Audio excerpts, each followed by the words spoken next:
So, welcome to today's deep dive. Usually when we think about manufacturing, we picture like giant presses stamping out car doors. Oh, right. Or sparks flying in a steel mill somewhere. Yeah, exactly. There's this expectation of heavy, brute force, Hmm. just hitting the metal until it takes the shape you want. It's a very aggressive process, usually. Right. But step into the world of precision transmission manufacturing, and that sledgehammer is completely gone. Oh, yeah. It is totally different. I mean, we are looking at an engineering landscape tailored just for you that is practically invisible to the naked eye. It is the absolute definition of working at the microscopic edge. Because today, we're tracing the exact life cycle of how engineers eliminate these microscopic flaws to build, well, flawless robotic joints. Okay, let's unpack this, starting right at the foundation. How do you actually carve out the perfect initial shape without introducing microscopic cracks? That is the big challenge. It sounds like you'd need a microscopic scalpel. That's essentially what ultra-precision diamond turning, or UPDT, Yeah, provides. UPDT. Yeah. By utilizing single crystal diamond tools alongside nano-level equipment, engineers can achieve this absolute mirror-like finish. Wow, a mirror finish on raw metal. Exactly.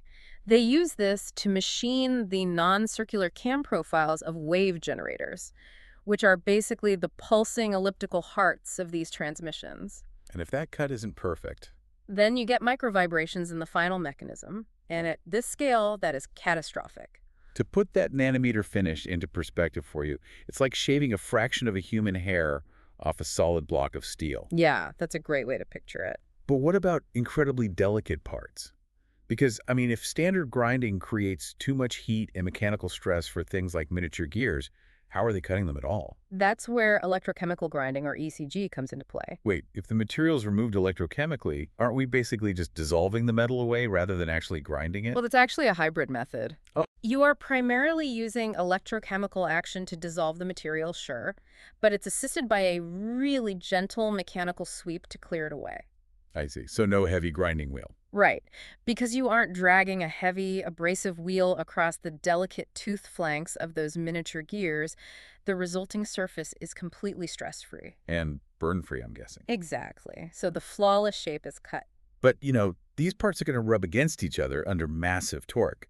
How do engineers prevent them from just grinding themselves to dust? That means they have to actively design the surface lay. Surface lay. Yeah. This is the microscopic texture direction that's left behind by the machining process. Oh, like the microscopic grooves on a vinyl record dictating how smoothly a needle glides. Exactly like that. And, it's not just a random byproduct. Those microscopic grooves act like tiny riverbeds. Tiny riverbeds. Yeah, they trap the lubricating oil. It keeps a stable film between the moving metal parts so the oil can't be completely squeezed out under intense pressure. That makes a lot of sense. So that handles the friction.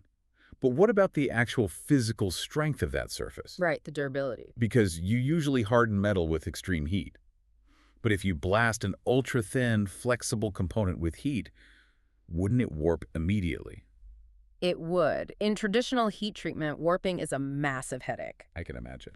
But for components like the flex spline, which is an ultra-thin, flexible gear cup that literally bends to transfer power, they use laser surface hardening. Okay, so a laser. Yeah, it applies extreme localized heat via laser, followed by an immediate self-cooling quenching effect. Wait, so the heating and cooling happens so fast the surrounding metal doesn't even realize it's hot?